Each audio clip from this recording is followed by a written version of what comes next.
we have come and we have called you here because we think that things are not going right in the county. We think that since we got elected in August 2022 and we got sworn in September 2022, things have not been right. And we thought that we could work with this governor we have now, but we think that the governor is not competent enough. He doesn't understand how to run a county the size of Nairobi, considering that by the Kenya National Bureau of Statistics own report, Nairobi is bigger than 27 bottom counties combined. So today, Nairobi does not have proper structures, governance structures to run a county or the city the size of Nairobi, being the capital city of the country. We don't have a substantive county secretary. The chief officers, most of them are clueless because they are getting orders from where the employees call Sakaja, which is Riverside Drive. The governor is rarely in City Hall. When he comes there, it's either to meet an ambassador or a dignitary who is passing by or so on. But the county is not being run as it should be professionally. With the employees nearing 15,000, we think that the county is degenerating into something which is going to hinder development in the country. Today, as we sit here, we don't know who is collecting revenue in Nairobi. I've just spoken to the leadership of Nairobi Revenue Authority. They don't know who is managing the revenue of the country, of the county. They think they are being told that the revenue is being collected by Safaricom. We don't know how Safaricom as a private company came to have the system of revenue collection. We don't know on which contractual basis they are collecting the revenue for the county. We don't know who audited the system to know how many bank accounts are connected to that system. We believe that Nairobi is degenerating at a very fast rate, that if it is not rescued, then things are not going to look good. And it's getting worse year in, year out. I'm just getting revenue report, which I'll be sharing with a good number of you, is that with all of you, is that last year by this period, in the first few days of November, we had collected more than 100 million shillings. Though we still thought that was very low because Nairobi should be collecting more than 200 million shillings a day. So 100 million shillings in 6 or 5 days, if you may, it translates to an average of 20 million last year. Today, up to today, they have collected, up to yesterday, they have collected 12 million shillings. It tells you that something is really not right. Counties like Kajiado, Machakos, Uasin Gishu are collecting more money than Nairobi. Nairobi with more potential, a bigger metropolis, more revenue capacity, is collecting less revenue because this revenue is being pilfered at source by few individuals in the executive and the county assembly. When the theft has been done at the executive level, then few individuals at the county assemblies are paid to look away because they hold the mantle of leadership.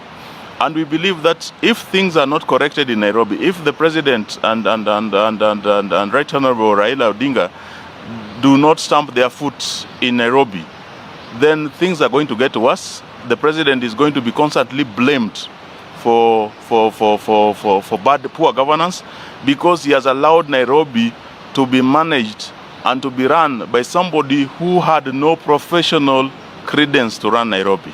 Somebody who previously, before getting into politics, had not held a job higher than cyber cafe attendant. We believe that the governor we have today is the wrong person to manage Nairobi. Issues are emerging, a lot of issues, until sometimes we are overwhelmed. We say, what do we cover? If you go to health sector, now the governor has brought up an idea of bringing private pharmacies inside hospitals, county hospitals. How do you bring private pharmacies inside public facilities? What arrangements? What governance structures? How will they be oversighted? How will you ensure that the poor people don't pay, too exorbitant fees for prescriptions? How will you ensure that drugs are not stolen from the public systems and brought and sold into private pharmacies, which are now being housed inside the facilities owned by the public. It is very wrong. The CEOs of those hospitals have been brought into a job group called Job Group S. They are the same level as chief officers. What governance structures will you have there? How will they be supervised? How do you expect a CEO and chief officer to have the same job group? So who will be managing, who will be supervising who? Why can't we have a clarity on the structures, remuneration structures in the county? Why don't we properly ensure that these things are properly managed and things are aligned so that we don't have the poor way of managing things? When you hear, I'm just giving you a general overview, because when you hear that pieces of land is being given out to individuals to go and borrow loan, the issue of Jivanji, Jivanji approached the county because they were doing the affordable housing in Ngara. And this affordable housing, the developer was supposed to bring the money. The county was supposed to give out the land.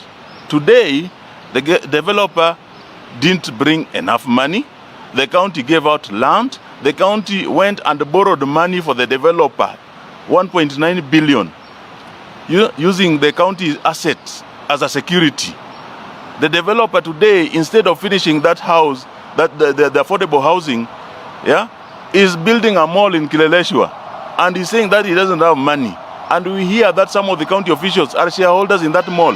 Why is the developer building a mall in Kileleshwa if he is supposed to finish affordable housing? Why is the developer, and why is the speaker being told not to allow debate on that?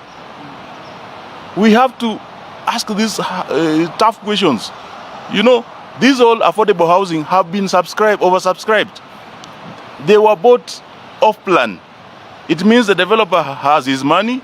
He has the money from the bank loan he borrowed with the asset of the county.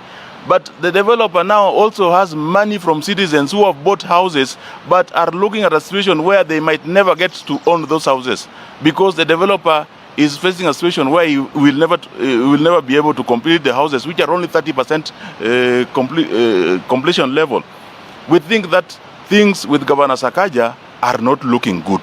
And if they are allowed to degenerate further, the citizen of this county will continue to complain of poor services, will continue to complain that the national government is not looking after them, while the problem starts with the county here. And I say it starts with the county because the number of people employed in Kenya is 18.6, let's say 18 million. Out of these 18 million, only 3 million people are in formal employment. The informal sector in this country is majorly in Nairobi. The welders, the carpenters, the mechanics, they are in Nairobi. But there are people who have never been given dignity by being organized and being registered and recognized by the county government. We have not put up structures. We have proposed structures. You ensure that you can identify every Juakali operator here, give them dignity in wherever they want to apply their trade, ensure that they are registered. You give them a number, you give them a county number, ensure that you can bring them into a platform where they can access financial services, government services, insurance services, and so on. But the county, because we have somebody who doesn't have the brains to manage the county the size of Nairobi, we feel that it is not personal against Sakaja. We have listened to him several times. We thought that maybe the issue of Tim's University was just a blip. But we think that the fact that the governor was a politician for so long, but just thought of going to Tim's University to get a university degree, was evidence of what we were facing as a county. Something is seriously wrong with this county, and we believe that it has to stop at some point. And it has a lot of issues which are happening around the county which are not going right. And now people are just, cutting deals, cutting corners. Suppliers are not being paid. Employees are very demotivated from both the county assembly and the executive. People don't have the eagerness to do work. Even the people who are employed, they're employed but with no salary. Why do you recruit so many more people while you know that you are struggling to even, pay the ones you have? So these are some of the issues which we wanted to engage you on. because as stakeholders and as the fourth estate, as the voice of the citizens in Nairobi, I believe that we need to engage and properly call some of these things out. And we'll be sharing with you some of the documentations. You know, we have seen around the governor himself. Now, if you go to, I don't know if the Citizen Royal Media is here. If you go to, when you're just branching out off Jenny Spirit, when you're branching off to Citizen TV, there's a petrol station there. That petrol station is owned by the governor. Where did he get the money to own that petrol station? I'll give you documents showing the governor is buying property cash, 940 million, 58 million, 49 million. Where is he getting all this money? Where is he giving all this money while the employees are going out without salaries? Something is seriously wrong in this city, and we have to call it out. So if the president is interested, he should ensure we stop the anarchy we are degenerating into. The leadership of the assembly is not helping, and now we have to come out because they have made the environment of the assembly to very not very conducive to allow free and open debate. I think we'll have to open other platforms to ensure that we hold the governor accountable and the leadership and the executive to deliver the mandate and to ensure that services are delivered to the people of Nairobi. Asanteni. So I'll allow my colleague. After the 2022 general elections, that is after August, the county government of Nairobi promised Nairobi residents so many things, which included good roads, dignified affordable housing, street lighting, improved health care, and all those things put together.